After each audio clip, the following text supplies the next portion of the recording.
আসসালামু আলাইকুম everyone, welcome back to my channel.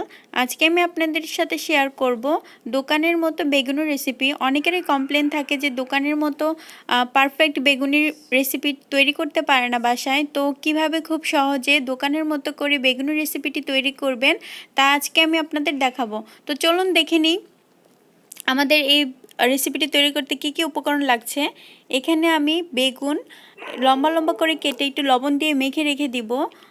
প্রায় আধা ঘন্টার মতো মেখে রেখে দিতে হবে যাতে বেগুনটা একটু সফট হয়ে যায়। আর এখন আমি বেসনটা রেডি করে নিচ্ছি। এখানে আমি বেসনে দিয়ে দিচ্ছি স্বাদ অনুযায়ী লবণ, আর দিয়ে দিলাম সামান্য পরিমাণ হলুদের গুঁড়া, দিয়ে দেবো সামান্য পরিমাণ খাবার সোডা।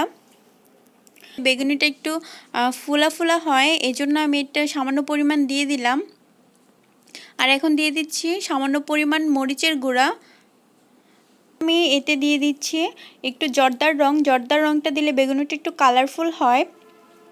আর এখন দিয়ে দিব জিরার গুঁড়া। আর সবগুলো উপাদান একসাথে মিশিয়ে নিব। মিশিয়ে নেওয়ার পর এখানে আমি অল্প অল্প করে পানি অ্যাড করব। একসাথে বেশি পানি দিলে ব্যাটারটা পাতলা হয়ে যাবে, এজন্য অল্প অল্প করে পানি ইউজ করতে হবে। এখন আমার বেসনটা হয়ে গিয়েছে। এখন আমি বেগুনগুলো ভেজে নিব।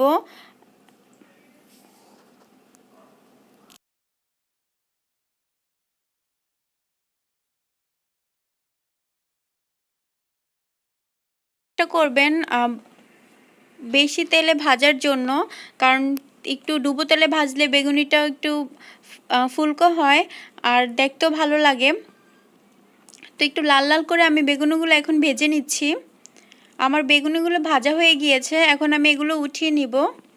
আপনারা যদি এরকম দোকানের মতো করে পারফেক্ট বেগুনি রেসিপি তৈরি করতে চান তাহলে অবশ্যই আমার এই রেসিপিটি ফলো করে তৈরি করবেন। আশা করি আপনাদের অনেক ভালো লাগবে। আমার এই রেসিপিটি ভালো লেগে থাকে তাহলে অবশ্যই আমার চ্যানেলটি লাইক করতে ভুলবেন না, আর এবং ফ্রেন্ডস অ্যান্ড ফ্যামিলির সাথে শেয়ার করে দিবেন। Thanks for watching. আল্লাহ হাফেজ।